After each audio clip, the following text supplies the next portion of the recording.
शुरू अल्लाह के नाम से जो बड़ा मेहरबान और नहायत रहम वाला है। अस्सलाम वालेकुम। मैं ज़ाहिद अज़ीम अपने चैनल अवाम रज़ार के साथ आपकी खिदमत में हाज़िर हूँ।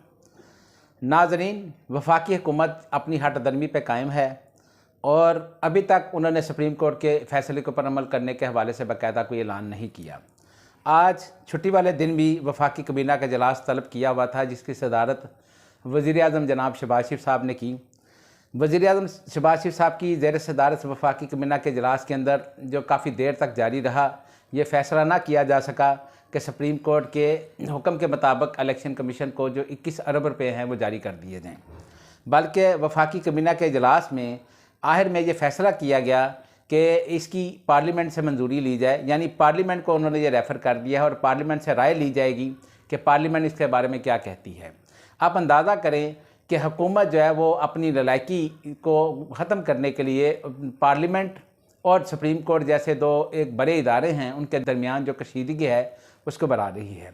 और अगर हुकूमत इसका कोई सियासी हल तलाश नहीं कर सकती तो हुकूमत को चाहिए कि वो सुप्रीम कोर्ट का जो फ़ैसला है उसको मनो-अन तस्लीम करे और इलेक्शन कमीशन को फ़ंड जारी कर दे।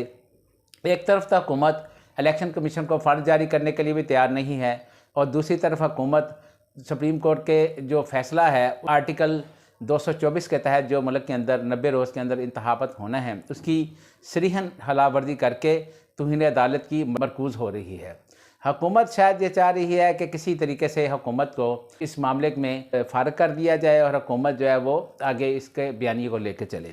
आज भी वफाकी कबीना के इजलास के अंदर जब वफाकी कबीना ने फ़ंड्स की मंजूरी के हवाले से कोई फ़ैसला नहीं किया तो उसके बाद वफाकी कबीना ने इसको पार्लियामेंट की तरफ रेफ़र कर दिया, जो एक नहायत अफसोस की बात है। और आपको पता है कि सुप्रीम कोर्ट ने अपने फ़ैसले के अंदर 21 अप्रैल को दोबारा से डिफेंस सेक्रेटरी और जो सेक्रेटरी फ़िनांस है उन दोनों को तलब किया हुआ है और सुप्रीम कोर्ट ने इलेक्शन कमीशन को भी ये हदायत जारी की थी कि इलेक्शन कमीशन को अगर 21 अरब रुपये की ग्रांट जो है जो फ़ंड्स जारी नहीं किए जाते इलेक्शन के हवाले से तो वो सुप्रीम कोर्ट को इसके बारे में आगाह करेंगे।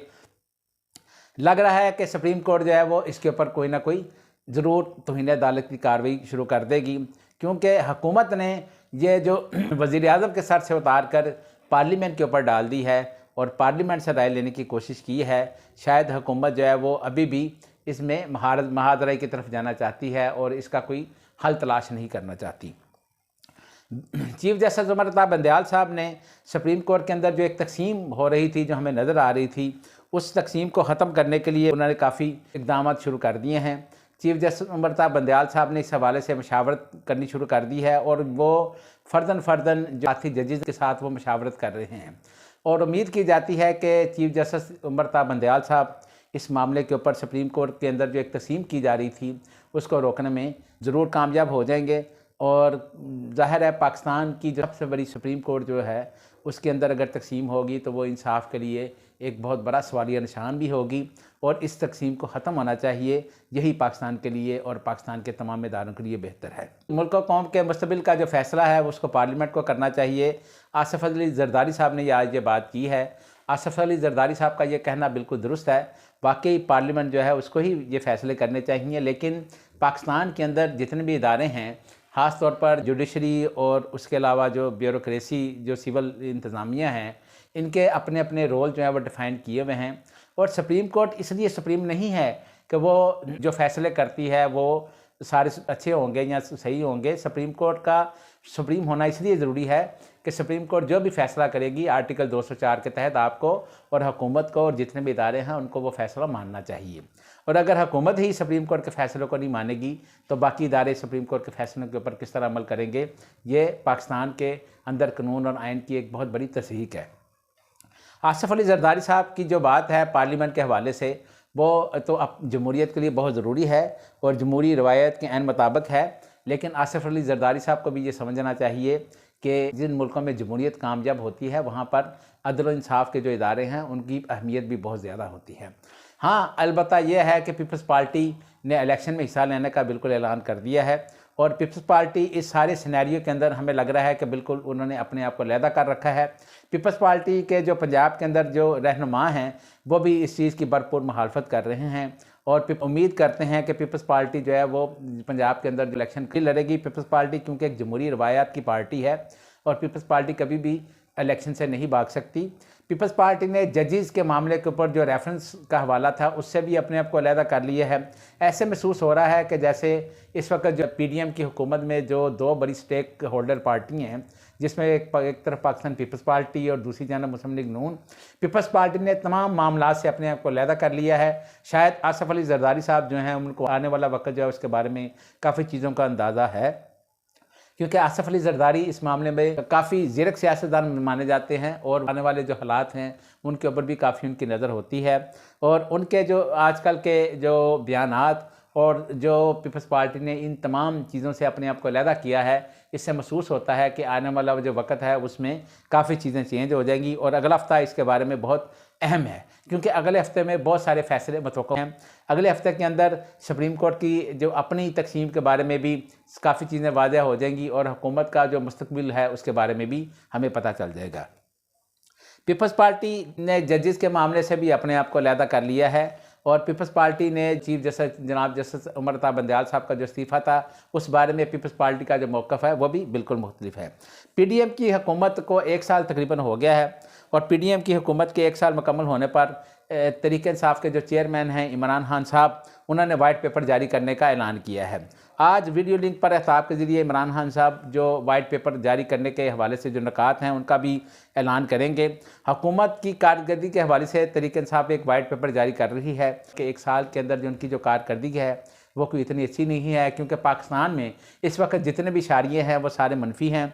पाकिस्तान में अगर देखें तो इन्फ्लेशन जो है इस वक्त हाईएस्ट है अपनी, मतलब पाकिस्तान के तारीख के अंदर ये हाईएस्ट इन्फ्लेशन है इस वक्त पाकिस्तान में। और डॉलर की प्राइस जो है वो भी इस वक्त पाकिस्तान के अंदर तारीख के अंदर सबसे ज़्यादा है। और पाकिस्तान में जो माशी हालात हैं वो इस वक्त इतने बुरे हैं कि लोग इससे बहुत ज़्यादा परेशान हैं। लोगों के लिए इस वक्त इन हालात में गुजारा करना बहुत ही मुश्किल हो चुका है। पीडीएम को सियासत करनी चाहिए, ना कि सियासत को ज़ाती दुश्मनी में बदलना चाहिए। और पीडीएम सियासत को ज़ाती दुश्मनी में बदलकर मुल्क की सालमियत के ऊपर दाव लगाना चाहती है। ये बात चौधरी परवेज़ अली साहब ने कही है। उनका ये कहना था कि पीडीएम जिस तरीके से पाकिस्तान के अंदर सियासत को ज़ाती दुश्मनी में बदल रही है, इससे पाकिस्तान की सालमियत को ख़तरा है। उनका ये भी कहना था कि हुकूमत जो है वो सुप्रीम कोर्ट के फ़ैसले के ऊपर अमल नहीं कर रही और हुकूमत पाकिस्तान के अंदर एक नई रवायत जो है उसको जन्म दे रही है और सुप्रीम कोर्ट के तमाम फैसलों की तौहीन कर रही है। उन्होंने कहा कि जिस तरीके से हुकूमत ने सुप्रीम कोर्ट की तकसीम करने की कोशिश की और सुप्रीम कोर्ट के जो चीफ जस्टिस हैं उमर अता बंदयाल साहब, उनके ऊपर तनकीद करना शुरू कर दी है, इससे ये अंदाज़ा होता है कि जो हुकूमत है वो इलेक्शन से भाग रही है और वो इलेक्शन में नहीं जाना चाहती और इसी इलेक्शन में ना जाने की वजह से सुप्रीम कोर्ट के ऊपर जो है वो हमले किए जा रहे हैं।